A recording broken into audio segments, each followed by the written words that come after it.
Hello everybody, namaskar.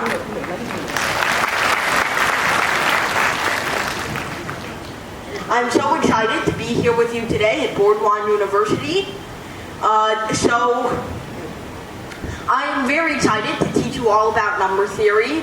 Of course, I suppose that you've already received an introduction to the many uses and applications of number theory, but I think that it is extremely beneficial to just rehash it or repeat it one more time. So, number theory is used in a large variety of fields.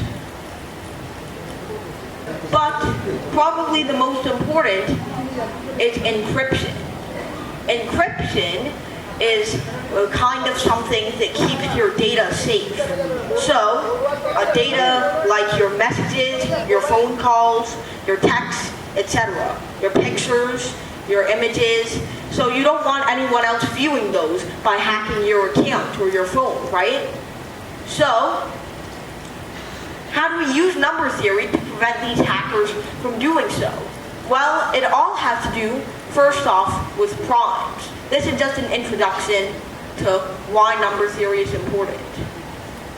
Alright, so, just to repeat what primes are again for a general audience, primes are numbers that cannot be divided by anything other than 1 in itself. So 1 can divide into 7, and 7 can divide into 7. However, some other number less than 7, like 3, does not divide into 7. So, that is the concept of a prime number. Alright. So now, thank you. So now, encryption has everything to do with factorizing such prime numbers. So let's say that I have some prime number like 70. It's a 2-digit number. But now I'm going to give you one of the simplest ones. Wait, no, that's not the one. Let me see. Oh, right. You might be wondering why I'm looking at my hand like a crazy weirdo. Well, that's because when I don't have paper to write my lecture notes on, I do it on the back of my hand. So, alright. So, does anyone know how to factor this?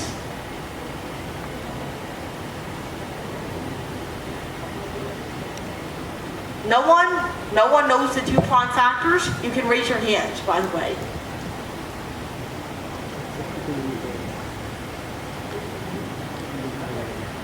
That's a no, right?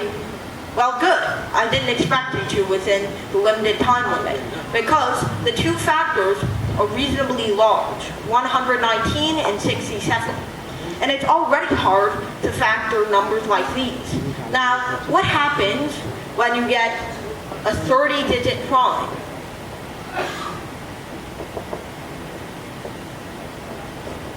What are you supposed to do with something that long? Well, these kinds of primes that are tens of digits long are the primes that computers use to encode your data.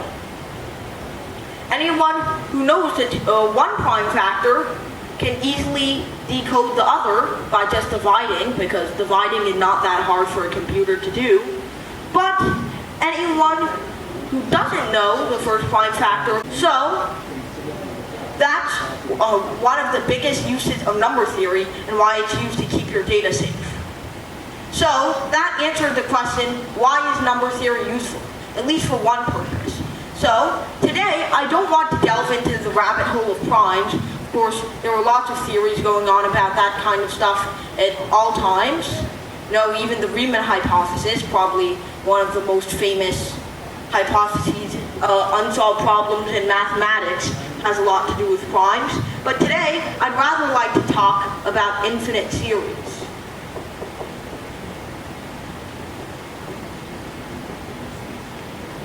Now, for the longest time, infinite series were considered a paradox, especially convergent infinite series. People couldn't comprehend that if you had an infinite number of something, just a sum that would never, ever, ever end. There was no stop anywhere. It doesn't stop at 1 over 64, doesn't stop at 1 over 2048, doesn't even stop at 1 over 65536. It just keeps on going forever and ever and ever. So, no one could comprehend or imagine before the 16th or 17th century that these would lead to a finite sum. In fact, there is a very famous paradox from the 3rd century that is resolved by this. So, let's say it's called Achilles and the tortoise. Maybe some of you have heard of it. So, this is Achilles. You probably know him from Achilles' heel. So, he's the fastest running person in existence. And then here's the tortoise. Tortoise is not very fast. Certainly not as fast as Achilles. So, the tortoise, because it feels that this is an unfair race, gives itself a head start of 10 meters. Alright? And the finish line is 100 meters away. Who wins the race? Achilles or the tortoise? No one? No one thinks that a human can run faster than a tortoise, right? No. Yeah. Okay. So of course a human is slower than a tortoise, is what you're telling me. Okay. Well, of course, Zeno would assume that Achilles would win this race by a lot, in fact. Because let's say Achilles is traveling like 10 meters per second, while the tortoise is only traveling at 1 meter per second. That's quite fast for a tortoise even. So, what happens though is Zeno reasons that he has to reach the tortoise's initial head start first. And by the time he reaches it, then the tortoise will have moved, because this is 10 meters and he covered 10 meters per second. And the 1 second it takes him to catch up, the tortoise would have moved by 1 meter. And then Achilles would have to catch up again by that 1 meter. And by the time he got there, the tortoise would have moved another 0.1 meters. Then Achilles would have had to catch up, and then it would have moved another 0.01 meters, etc. and etc. So, he reasoned that Achilles could not win the race. But, of course, we now know that this is a lie. He thought that 10 plus 1 plus 0.1 plus 0.01 plus 0.001, etc. could not add up to something finite. Because, I mean, it's an infinite amount of terms. Eventually, it has to become something infinite, right? If it stops at some finite place, then sure, it has some exact value. But if it's infinite, it has to keep on increasing and increasing, right? So it doesn't approach any value, right? Well, let's see. This is 11.11111, etc. And if you played around with your calculator a bit, you'll probably recognize that 0.111, etc. is 1 over 9. 1 over 9.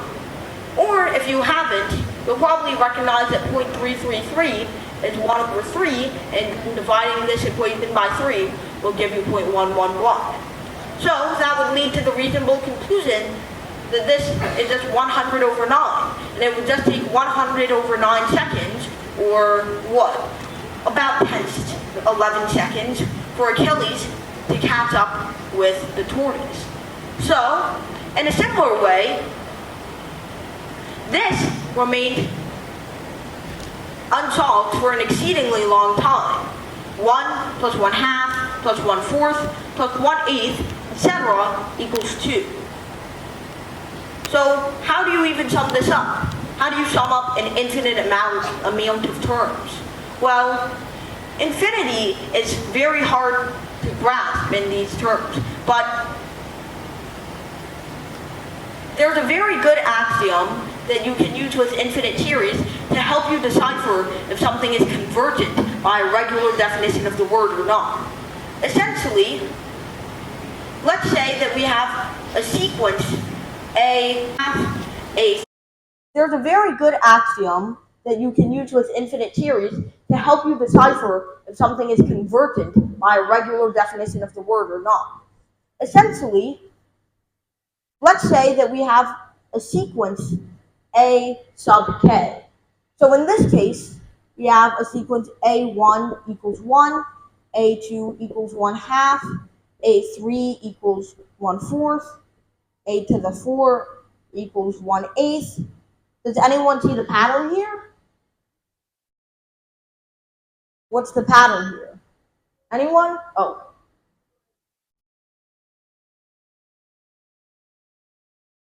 Raise your hands.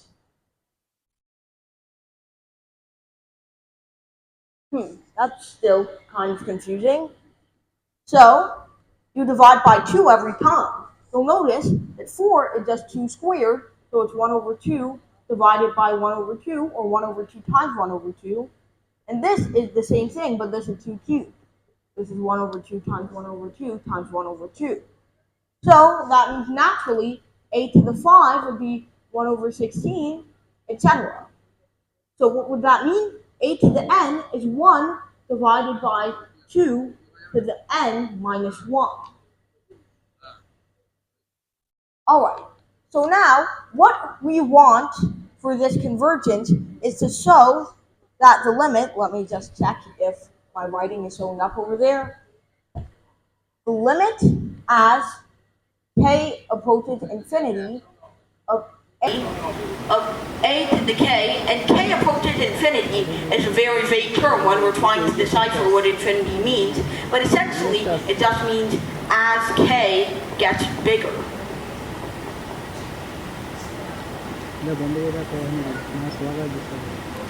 So as k gets bigger, the ratio a to the k over a to the k minus 1 should approach 0. Or no, not 0. It approaches some number n such that n is less than 1. So, in this example, a to the k over a to the k minus 1, well, let's plug in our general explicit formula. We get 1 over 2 to the k minus 1 over 1 over 2 to the k minus 2, which is equal to 1 over 2 to the k minus 1 times 2 to the k minus 2. So 2 to the k minus 2 over 2 to the k minus 1 are evidently 1/2, which is less than 1. So that means that we can show that this series actually does have a value at the end of it. Similarly to that, we can show that this series has value at the end of it. A1 is 10, A2 is 1, A3 is 0.1, A4 is 0.01, so on and so forth. So this series is just a to the n equals 10 to the n. Seems like we're having electricity problems, huh? Must be the wind. So, we thus have that a to the n over a to the n minus 1 equals 10 to the n over 10 to the n minus 1. Wait. Oh, right. So, this makes 1 over 10. Wait. Oh, oops, I reversed it. This would be a to the n minus 1 over a to the n.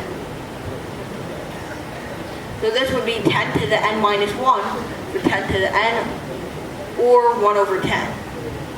So, we can essentially show here the gist. So the gist is that the sequence has to overall be decreasing, and has to keep decreasing over time. The sum of the series doesn't have to decrease, but the series itself has to decrease over time, the terms. So then, what about a series like, say, 1 plus 1/2 plus 1/3 plus 1/4 plus 1/5 plus 1/6, etc.? So, this seems like it should converge because the terms get small over time. 1 is 1, 1/2 is 0.5, 1 over 3 is 0.33, 1 over 4 is 0.25, 1 over 5 is 0.2, 1 over 6 is 0.16, so on and so forth. So they keep decreasing and decreasing every time, right? Well, let's actually look at the differences between each one. Because they may be decreasing right now, but let's take a look at what happens when we do a to the k over a to the k minus 1 soon enough. Right. I'm putting them in the right order. You worried that I wasn't. So, when we do that, we actually get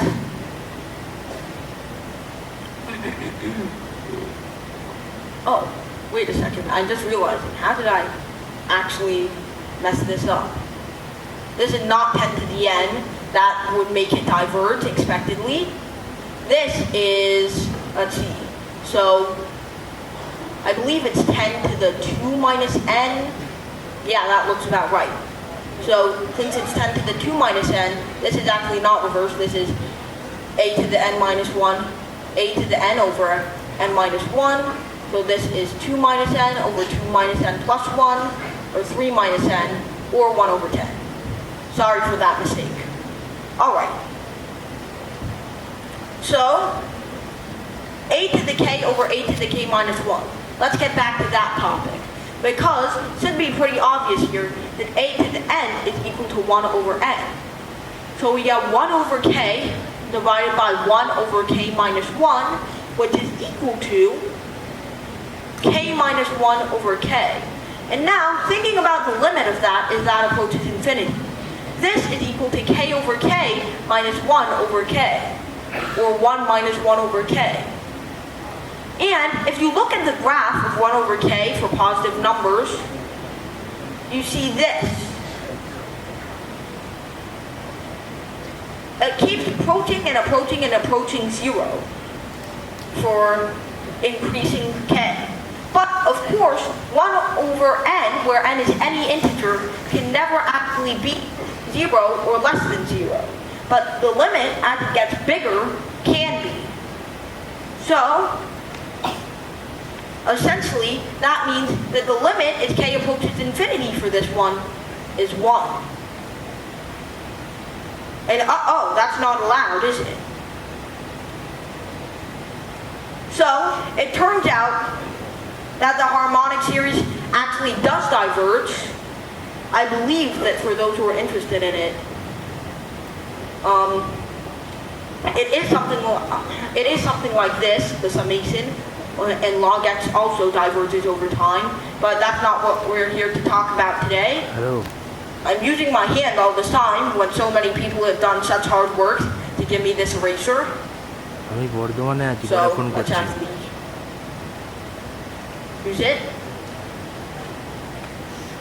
And now, we've talked about convergent and divergent theories all this time. But now let's focus on a more interesting convergent series. One like 1 plus 1 over 2 squared plus 1 over 3 squared plus etc. Now you might want to ask, well, why don't we check that first? I mean, 1 plus 1 over 2 plus 1 over 3 itself failed the check. So checking this can't be too bad, right? So we get a to the k equals 1 over k squared, right? So then that means that we get a to the k over a to the k minus 1 is equal to 1 over k squared over 1 over k minus 1 squared, which is equal to k minus 1 over k squared. So now let's actually spread that out. We get 1 minus 2 over k plus 1 over k. Wait a second. No, sorry. So we get something that actually approaches 0 for the first time in a while. So, no, this doesn't approach 0. It approaches some number less than 1, which means that it converges. Well, might as well see if it converges anyway. because we're so uncertain. So, to do so, we're going to use something called the Euler/factorization theorem. Reading off the back of my hand again. And we're going to take this result, sine pi over x over pi x is equal to the infinite product of n equals 1 to infinity of 1 over n squared plus x squared. Now you might be thinking, whoa, where did you pull that out of? This looks completely unrelated to what we were just trying to do, right? Well, let's check that part out. First of all, we've got the 1 minus n squared plus x squared, and what we're going to do now, we're going to put a limit as x approaches 0 on both sides, so that whatever comes out on the other side is just going to be 1 over n squared. But to warn you, this is an infinite product, not an infinite sum. I thought we were talking about an infinite sum here. Well, we're going to use a very useful product, a useful property of logarithms. The logarithm of a number times another number is equal to the sum of their individual logarithms. Now, can anyone predict what that means for an infinite product?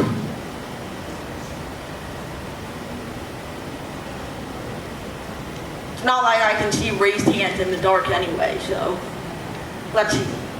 We're going to take ln of both sides, because ln x is very useful for taking the derivative. Okay, so we get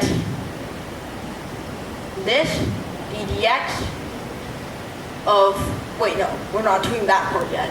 ln, sorry for the spoilers, sine pi x for pi x. So then we get the limit as x approaches 0 of ln of this. And let's just be clear on what these infinite products mean. They're just the infinite product from n equals 1 to k as k gets bigger or approaches infinity. Alright, so then what does that mean? Well, we get ln sine pi x over pi x, limit as x approaches 0, is equal to the limit as x approaches 0 of the infinite sum of ln 1 over n squared minus x squared. Alright, that's good. So now, what are we going to do? Wow, it's hard to lecture in here with no AC, don't you think? Well, we're actually going to take the derivative with respect to x, by the way, because taking it with respect to n, well, n is only a variable defined within the sum in any.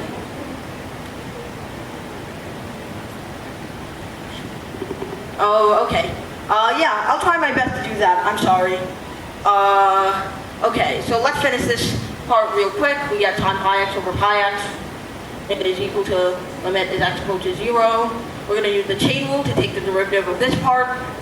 I did not think we only had 10 minutes left. Time flies, huh? ln 1 over n squared plus x squared. Wonder what temperature it is outside. Anyway, we're going to treat n as a constant because we're differentiating with respect to x. That means, oh, some people are already waving fans. We're going to take 1 divided by 1 over n squared plus x squared because of this rule we outlined earlier. Then we have times by the chain rule the derivative of what's inside, which is just going to be minus 2 times 2x divided by n squared plus x squared squared. That sounds like a sticky situation, having to deal with 4 n to the 4 and x to the 4. Luckily, we get n squared plus x squared from this term in the nick of time. So we get minus 2x over n squared plus x squared as our final result on this side.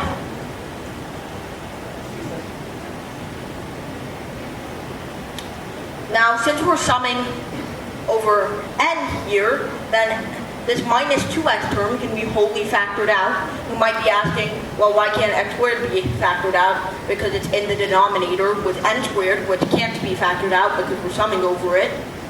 So then, we just get, keep this sterile, minus 2x, and then 1 over, wait, sterile or sterilized? Or whatever. 1 over n squared plus x squared. A lim is x opposed to 0, by the way. And then we have d dx sine pi x over pi x. Now we'll figure that out. That's just going to be, ln sine pi x over pi x. The air conditioning on again, maybe? Okay. So that's ln of sine pi x minus ln pi x by the rules of logarithms. So that's going to give you by the chain rule 1 over sine pi x. And then by the chain rule we get cosine pi x, then by the chain rule again, we get pi, and then we subtract that from ln pi x, so 1 minus pi times pi. So then we get pi cotan pi x minus 1 over x. And what is that equal to on the other side? Well, that's equal to the sum. Well, let's get this all assembled on the top first. Make a common denominator. Pi x cotan pi x minus 1 over x is equivalent to the sum over n as the limit approaches 0, as the limit as x approaches 0, minus 2x on the outside. In fact, we'll divide by minus 2x on both sides to get minus 2x squared here is equal to 1 divided by n squared plus x squared. Now you might be thinking, well, if you have so little time, why did you spend so much time on this one problem? Well, because the crucial step is right about now. What we're going to do is, actually, let me look at my hand identities. There are some handy formulae that come from Euler's equation, e to the I theta equals cosine theta plus I sine theta.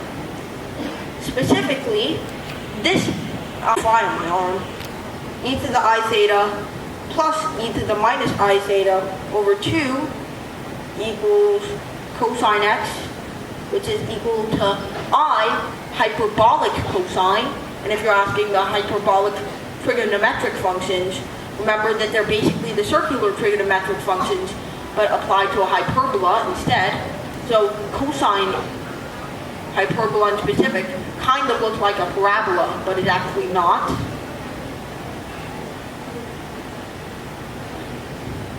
So, let's see, what else do we extract from the hand identities? E to the I theta minus e to the minus I theta over 2 is equivalent to I sine x or sine h I x. So, in particular, what are we going to do now? Well, we're going to divide both of these by each other to get cosine x over I sine x is equal to I cosine h I x over sine h I x. And this is equal to, we're actually going to simplify these by multiplying by e to the I theta over e to the I theta to get e to the 2I theta minus 1 over 2 to the ei theta. And this is going to be e to the 2I theta plus 1 over e to the 2I theta. No, 2e to the I, 2e to the I theta. Alright, so this is equal to, dividing by these, we get e to the 2I theta plus 1, y theta minus 1. What a tongue twister of a problem. So, this, you might recognize I over here as the square root of negative 1. What does that mean? Well, I squared equals minus 1. I cubed equals minus I, and I to the fourth is equal to 1. So this 1 hiding right here is actually I to the fourth, which means that when dividing by I on the denominator, we just get I to the third power, or minus I, cotan x, equal to I cos Ix. And this is equal to e to the blah, blah, blah, blah, blah. Alright, so now what do we we get from this? Well, we just have to plug in pi x.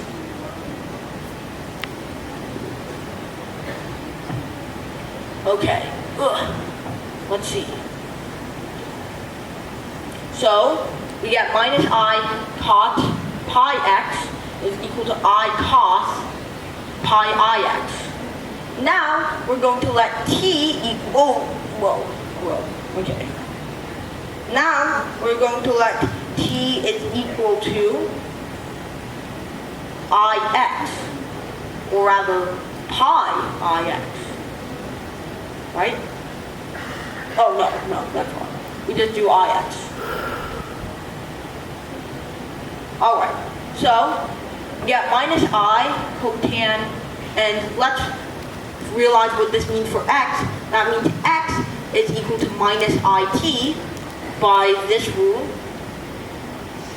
And then that means that we get minus I cotan minus pi it, which, well, we'll figure out if cotan is a cosine, a sine is an odd or even function soon enough. It's equal to I cos pi ix, so we substitute t over there. And we can actually cancel out these right over here. So now let's figure out if this is even or odd. What does that mean? Well, essentially, even and odd characterizes the behavior of some sinusoidal functions. So, for example, this is the sinusoidal wave, sine x. This is the cosine wave. And you'll realize that if you extend these to the negatives, just like so, then sine of minus x is equal to minus sine of x,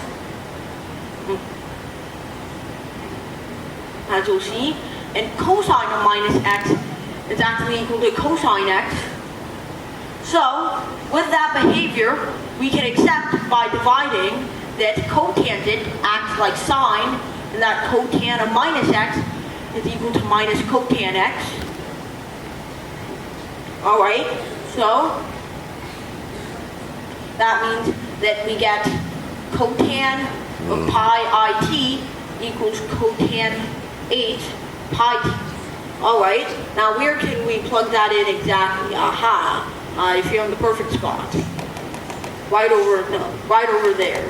Cotangent pi x. And x is minus it, so we put minus it here, and then put the negative outside to obtain it, just like we want. And then x squared is just going to be, well, let's square both sides of this to get minus x squared equals t squared. So x squared is minus t squared. So that's what we put into there. So that means that we get minus pi x, wait, no, we're also supposed to replace x with minus it, so this becomes positive again, times cotangent pi it, which is now replaced with cos pi t, minus 1 divided by minus 2x squared becomes 2t squared, and this is equivalent to what? Well, this is equivalent to the limit as x approaches 0 on both sides. Now it's t approaches 0, because they're proportional, of the limit 1 over n squared plus t squared. Alright, and now all we have to do is plug in this. So e to the 2it plus 1 over e to the 2it minus 1 times pi it minus 1 over 2t squared is equal to what's on the other side. Now you might ask, well, Soborno, that does not look like the identity we were looking for. And that's right, because what we have to do at the end is use L'Hospital's rule a lot of times. And that's not something I'm willing to do within our limited time constraints, especially not writing on a blackboard with my hands.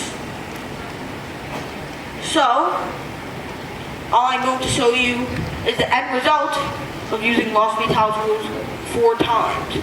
Now, L'Hospital's rule, if you're not aware, is essentially the rule that if you take the limit is x approaches 0 of a function of x divided by a different function of x, then that's equivalent to the limit is x approaches 0 of the derivative of the top function divided by the derivative of the bottom.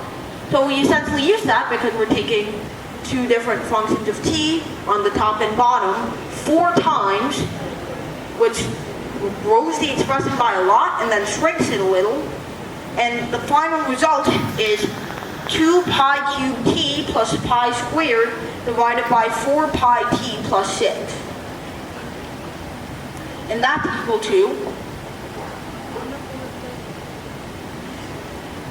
the limit as t approaches 0 of n equals 1 to infinity of 1 minus n squared plus t squared. Then we can just plug and chug, as they call it, because if we plug t in here now, then it's not going to immediately send us to 0 over 0, which gives us pi squared over 6 is equal to the sum from n equals 1 to infinity of 1 over n squared. So that's a fascinating infinite sum. I'm going to ask if we've run out of time or not. Have we? So that's not for question. Okay, so is there anything more to explain? I'm sorry? Is there anything to discuss? A little bit more. So we can start with one question. Okay. From the audience.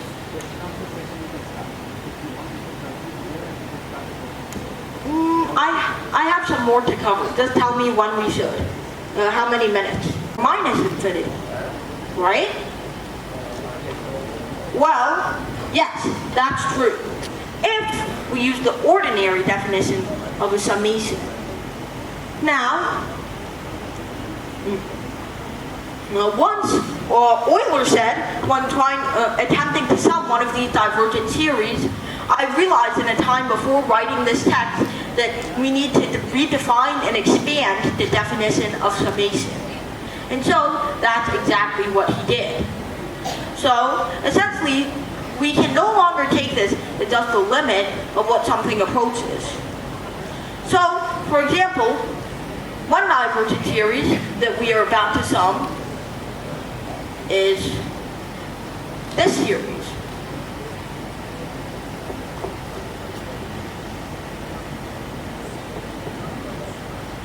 What does this sum to? Well, at first it's 1, second it's 0, third it's 1, fourth it's 0, fifth it's 1, sixth it's 0, seventh it's 1. So, I mean, it doesn't seem to approach anything, right? The partial sums don't seem to work out. Well, there's a method of summation useful in analytic number theory called Cesaro summation. Essentially what it does is take the mean of the partial sums over time. And if the partial sums actually do approach something like an ordinary summation, like pi squared over 6 that we just derived, well, then that's good. That the result is conserved. But it also gives us results for some other more new stuff. Like the sum of the partial sums is required for calculating the mean, so let's actually do that. So it's 1, 1 plus 0 is 1, 1 plus 0 plus 1 is 2, 2 plus 0 is 2, 2 plus 1 is 3, and I think you can see the pattern. So then taking the mean over time, we get 1, 1/2, 1, 2/3, wait, 1 second.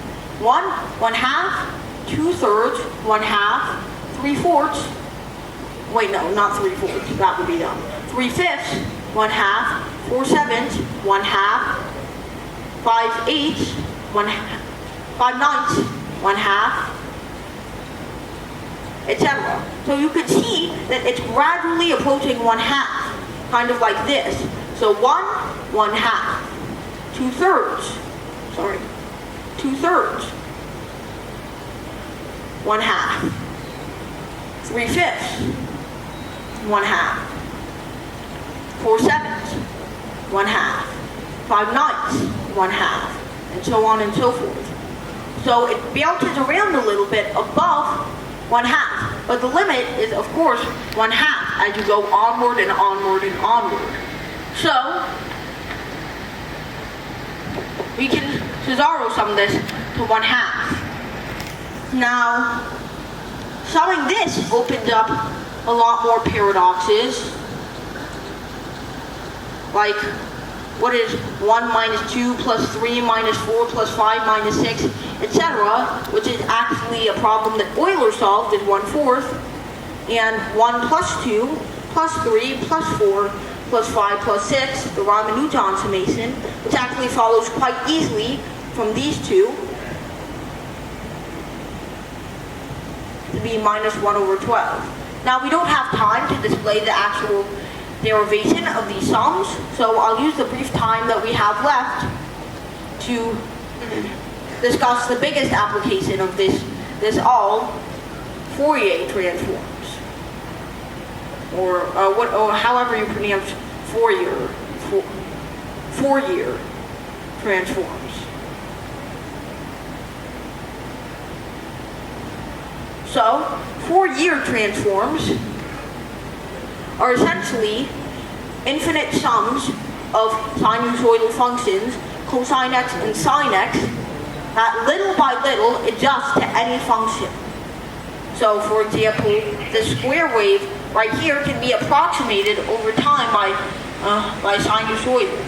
So it's not going to look exactly straight at any individual point, but as you take the sum over and over and over again, as the number of terms that you use for your approximation approaches infinity, just like they do right over here, you can approximate a function. So that's essentially everything that we have time for when it comes to infinite summations, convergent and divergent. I hope that it was a pretty enjoyable lesson. And once again, before I go, thank you to everyone who facilitated this event, including Professor Mantusaha, including the Dean of Students, Professor Carforma, the Vice Chancellor of the University, and the dignitaries, as well as everyone in the audience who stood to play a part in the whole lesson. Thank you everybody once again. Your presence was much appreciated. So, yeah, that's it. আজ আমাদের অবাক হওয়ার পালা। জ্ঞান যে কোনরূপেই বয়সের সাথে সম্পর্কযুক্ত নয় তা প্রত্যক্ষ করার দিন।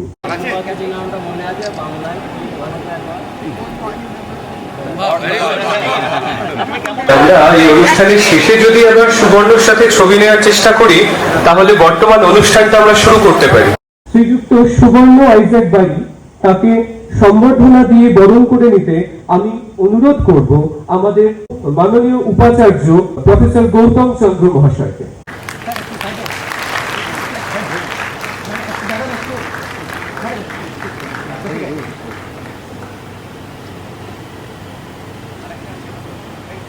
শ্রী সুবর্ণ বাড়িকে পুষ্পস্তবক দিয়ে বরণ করে নেবেন আমাদের সহ উপাচার্য মহাশয় প্রফেসর আশিস কুমার পানিগ্রাহী। ফুলটা রেখে, ফুলের মুখটা রেখে, স্যার ফুলের মুখ। হ্যাঁ।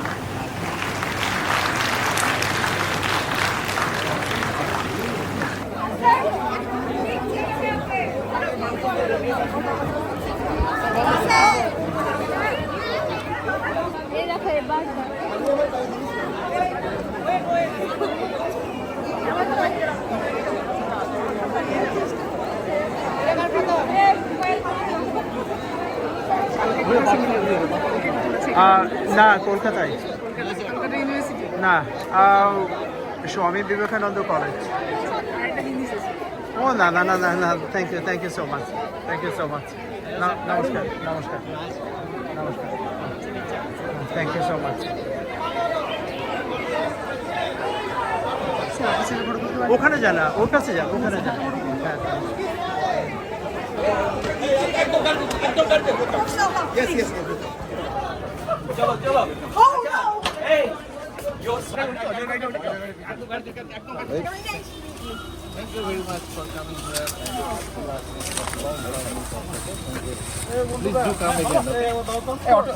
Hello, Suvarna, please give me autograph.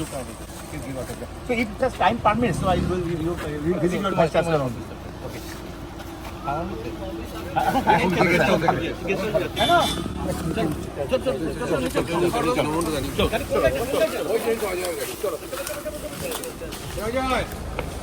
Oh, they come. ওকে, ঢুকে যাও, ঢুকে যাও, ঢুকে যাও।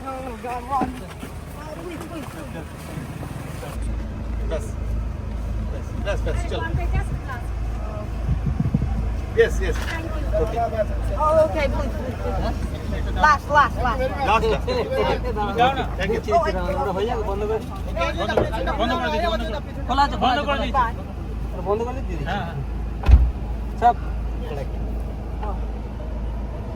Okay.